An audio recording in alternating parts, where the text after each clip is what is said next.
My daughter-in-law walked into my kitchen, pointed at my savings, and called $200,000 idle cash. My son stood behind her and said nothing. 2 hours later, they tried to access my account. So I didn't argue. I changed the passwords, killed the card, changed the locks, and booked a one-way ticket out of my own life. The sound of rain drumming against the windows of my house in a quiet suburb of Seattle was the only thing breaking the silence. I'm Nora, 66, a widow, and officially retired. I was just pouring myself a cup of tea when my front door swung open. My son Julian and his wife Clara walked in without so much as a knock. Clara didn't even wait to take off her wet coat. She marched over and dropped a brochure for a luxury new development in Bellevue right next to my teacup. "Nora, we've made a decision," she said, her voice sharp enough to cut glass. "This house is perfect. We just need the down payment." I looked down at the numbers, $200,000. It was a staggering amount, exactly the sum my late husband and I had spent decades saving for my golden years. Julian stood in the background, staring at his shoes. He didn't say a word. I took a sip of my tea and looked at Clara. "It's a beautiful house," I said quietly.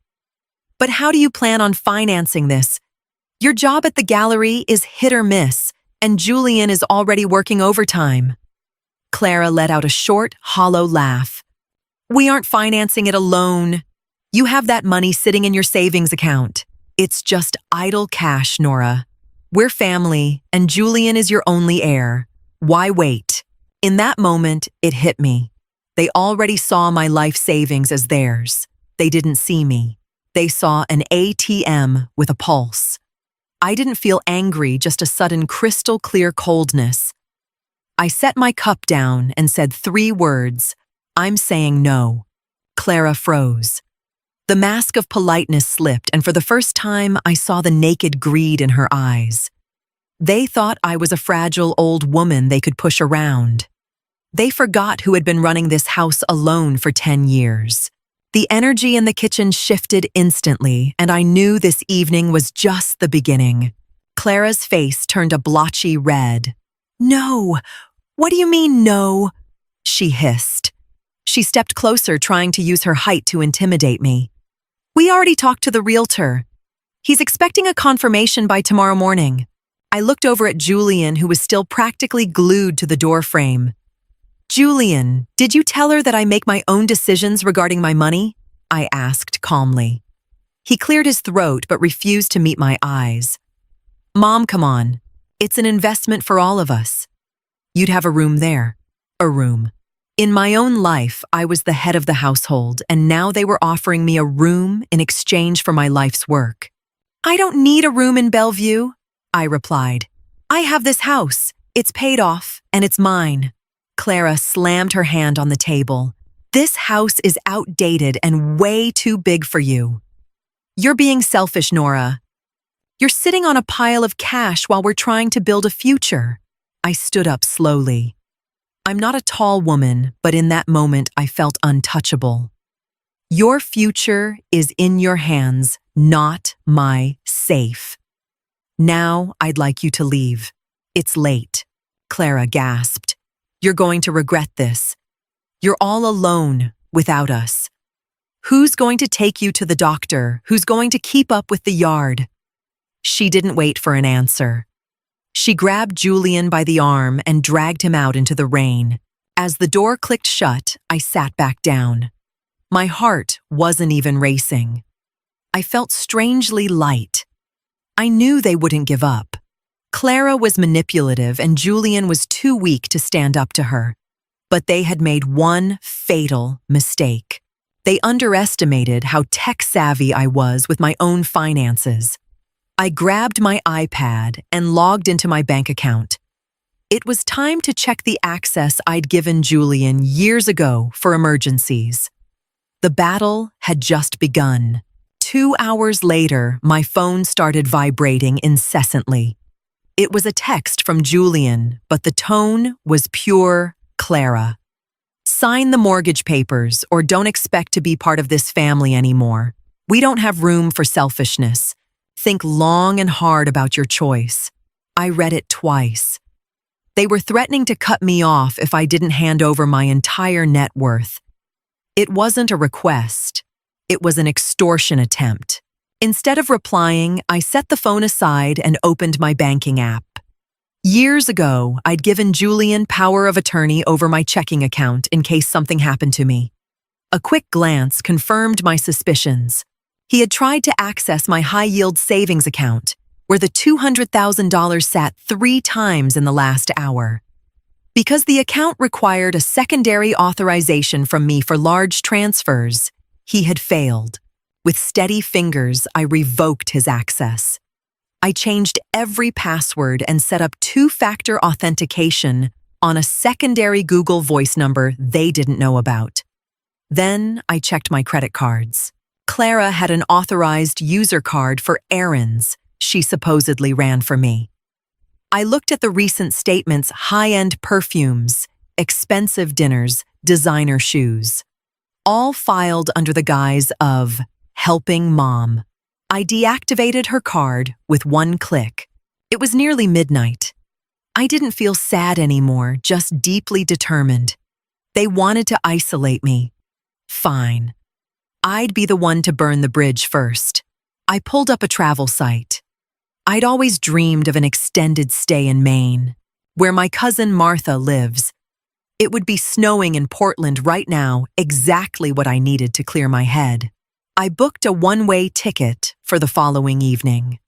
As the confirmation code popped up, the phone buzzed again. Clara was trying to call.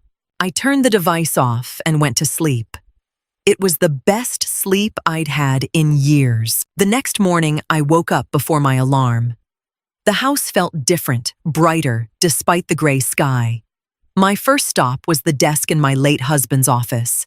I had to make sure they couldn't get their hands on any other documents. I found the copy of my will.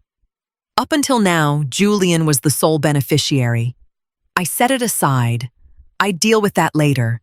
This wasn't about revenge. It was about self-preservation. I went down to the basement to my small floor safe. That's where I kept the physical passbooks and some emergency cash. To my horror, I realized one of the envelopes was missing the one containing about $10,000 in savings bonds my parents had started for me decades ago. Julian must have pocketed it during his last visit. He still remembered the code from when he was a teenager. I immediately called my local bank branch. The manager, Sarah, had known me for years. "Good morning, Nora. How can I help you?" I told her my documents had been misplaced and I needed to freeze everything. "Oh, I'm glad you called," Sarah said. "Your son was just in here trying to cash some bonds. Since he wasn't a co-owner, we had to turn him away." My stomach dropped. He really went through with it. "Lock it all down," I said firmly, "and make a note that all prior authorizations are void." After I hung up, I packed a suitcase. Just the essentials: warm clothes, my documents, and photos of my husband. I left the rest of the house as it was. I called a local locksmith and paid extra for him to come out that afternoon to change every lock. I wasn't going to let them strip the house bare while I was gone. Every move was precise. I wasn't the prey anymore. I was the director of my own exit. My Uber to the airport was scheduled for 4 p.m. At 2 p.m., the locksmith arrived. He looked a bit confused when I told him I wanted every exterior door rekeyed immediately. "Security first," I said simply. While he worked, I walked through the garden. I loved my roses, but I knew they'd survive a while without me. I left a note for my neighbor, Mrs. Gable, asking her to collect the mail and water the indoor plants. I turned my phone on just long enough to confirm my ride. Messages flooded in instantly. "Julian, Mom, why is the card declined? We're at the register. Clara, this is beyond petty. You're embarrassing us. Unlock the funds now." I deleted the messages without finishing them. There was nothing left to discuss. If you build a relationship on money, you lose it the moment the faucet runs dry. As the Uber pulled up, the locksmith handed me the new keys. I tucked them into my purse, feeling the cool weight of the metal. I got into the car without looking back. SeaTac Airport, please, I told the driver. As we drove through the familiar streets of the suburbs, I felt a strange sense of peace. I wasn't a vengeful woman. I was a woman who had finally drawn a line in the sand. At the airport, I checked my bag. I sat in a terminal cafe and ordered a glass of Chardonnay. I turned my phone on one last time to send a single text to Julian. The locks are changed. The access is gone. I'm away. Figure out your own future. Then I took the SIM card out, snapped it in half, and dropped it in the trash. I bought a prepaid burner phone at a kiosk for emergencies. When my flight was called, I felt a flutter in my stomach I hadn't felt since I was 20. Maine was waiting, and for the first time in a decade, my life belonged entirely to me. The flight across the country was long, but I used the time to think. I didn't feel guilty. Why should I? I'd given Julian everything: a great education, a head start in his career, and unconditional love. The fact that he allowed Clara to turn our relationship into a transaction was his failure, not mine. In Portland, my cousin Martha met me at the gate. She's a few years older than me and has a dry Maine wit. "You look like you either just robbed a bank or broke out of prison." She laughed, giving me a bear hug. "Both," I replied, breathing in the crisp, salty air. "I reclaim my life." We drove to her place near the coast. It was cozy, filled with books, and smelled like wood smoke. Martha didn't grill me with complicated questions. She knew the gist of it from our emails over the last few weeks. She knew I needed quiet.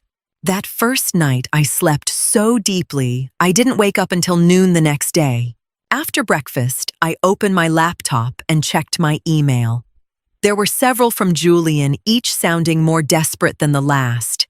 He wrote that they'd had to stall the realtor, that Clara was having a nervous breakdown, and that I owed it to them to call. He even threatened to report me as a missing person. I just smiled tiredly. I sent a short email to my bank manager back home, asking her to strictly block any further communication from my son and to inform him that I was in perfect health but wished for no contact. I was safe here.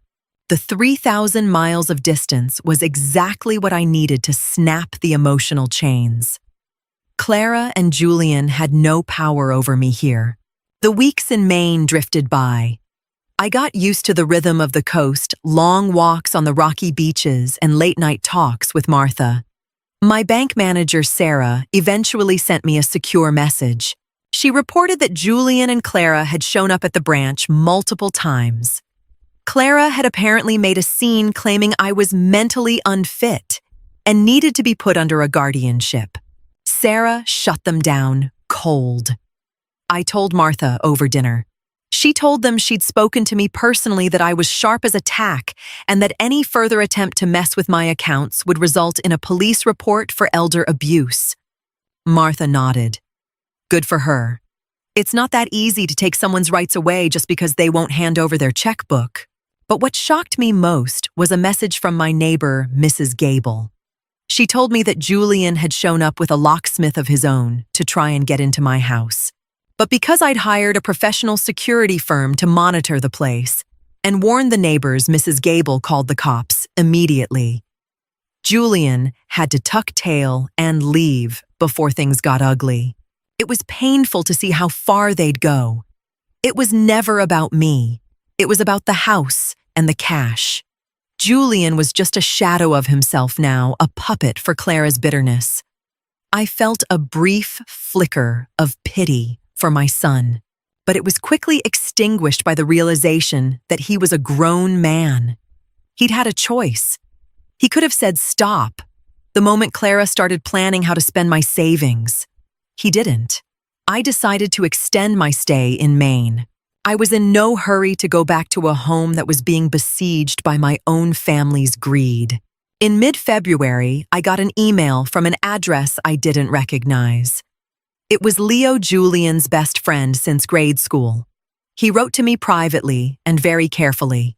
Nora, I don't know the whole story, but Julian is a wreck. Clara left him the second it became clear the money for the Bellevue house wasn't coming. She told him he was a failure who couldn't even handle his own mother. I stared at the screen. Clara was gone. The house of cards had collapsed the moment the foundation my money was pulled out. Leo went on to say that Julian was living in a cramped one-bedroom apartment and barely spoke to anyone. He was reportedly humiliated by everything that had happened. I sat in silence for a long time. Martha walked in and saw my face. "What is it?" I told her. "Are you thinking about going back?" She asked softly. I shook my head. "Not yet. And not for him. If I go back, it's for me." The news of the split didn't give me any satisfaction. It was just the logical conclusion. Clara never loved Julian. She loved the lifestyle she thought I would provide for her. I didn't reply to Leo. Instead, I sent Julian a postcard from Maine. No long letter, no accusations. Just a picture of a lighthouse and one sentence. "Sometimes everything has to fall apart so you can see the ground you're actually standing on. I still need time. Mom." I wanted him to know I was alive, but I wasn't ready for a reconciliation. He needed to learn how to stand on his own 2 feet without using my bank account as a safety net. I had reclaimed my life. Now he had to find his. That was the greatest gift I could give him as a mother, the cold, hard reality of personal responsibility. 3 months later, I landed back in Seattle. It was May, and the city was in full bloom. I felt strong, rested, and clear-headed. My first stop wasn't Julian's apartment. It was my house. It was a little dusty, but untouched. The security service had done their job. I opened all the windows and let the spring air chase away the stale silence. I made an appointment with an attorney. It was time to finalize things. I updated my will. Julian remained the heir, but with strict conditions. He wouldn't inherit the house until he turned 50, and my savings were moved into a trust that would pay out a modest monthly stipend for his living expenses, but forbade any large one-time withdrawals. I wanted to make sure no one like Clara could ever blow through my life's work in one go. Then I called Julian. He sounded old on the phone, his voice shaking. "Mom, is it really you?" "Yes, Julian, I'm home.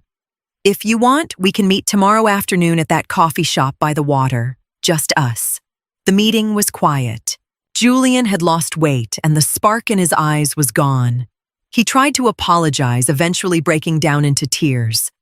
I held his hand, but I kept my distance. "I forgive you, Julian," I said firmly. "But things will never be the way they were. I am no longer your bank. I am your mother. And that is all I am going to be." He nodded, swallowing hard. He knew he'd crossed a line and there was no going back to the old comfort. Clara had already moved on to someone else, I'd heard. She was a chapter that was officially closed. I looked at my son and knew we had a long road ahead of us, but at least we were finally standing on solid ground. A year has passed. My life in Seattle has stabilized, but it's different now.